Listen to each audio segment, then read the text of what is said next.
do the different states of consciousness that you talked about correspond in any way to different stages of the life cycle? And could that relate in some sense to maybe different ways of perceiving the world by people in different stages of the life cycle? I'm thinking from infants all the way to elders. Stages of consciousness are not comprehensible to a child. So even the pre-egoic stage of a child, the child may actually be looking at the whole world as an extension of itself. Okay, it has no intellectual understanding of me and other. Then of course we come along and we say, that's a tree, and that's a cloud, you're a human being, this is your name, this is your religion, and this is your nationality, and then you're screwed for the rest of your life. You're defending an identity that you had nothing to do with. But you start then developing that identity. So, but at the same time, a pre-egoic stage is not a highly aware stage. I don't know what it feels like to be an infant, but infants are, unless they're wet or unless they're hungry, they're pretty joyful.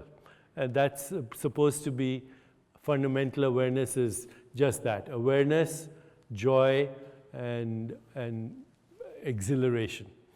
And then it's covered up with all the assumed identities we have. But these stages of consciousness that I spoke about, they're stages of spiritual development that come through a desire to, first of all, know your true identity, and through regular spiritual practice. So the spiritual practice is 4 types of yoga.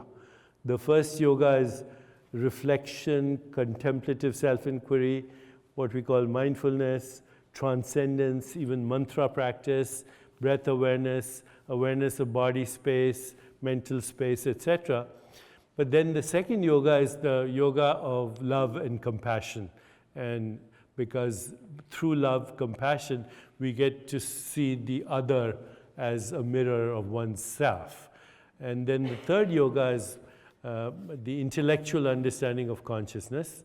It's supposed to be a very kind of treacherous path, because the more you understand, the more confused you become about what existence is. And the fourth is called karma yoga, which means that your actions are not motivated for personal gain, but you are doing it as the evolutionary impulse of the universe. And that's very traditional yogic practice, of which the physical yoga allows you to settle into the body and have you access the mind-body as a unit.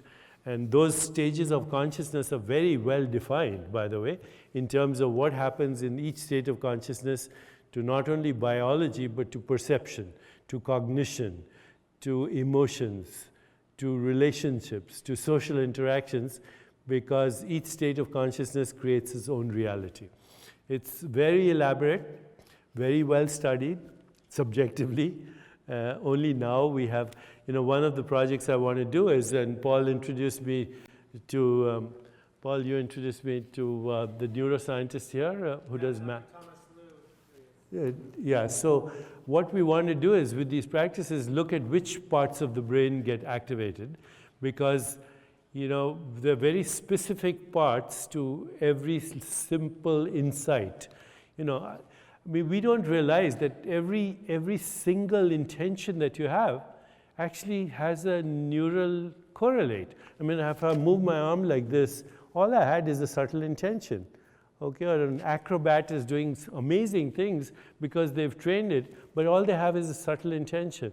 So with these practices, we should be able to actually map the brain very specifically to see this is what happens in stages of unfoldment or spiritual development, which we were never able to do before. That's what we want to discuss. To actually look at the enlightened brain on an MRI.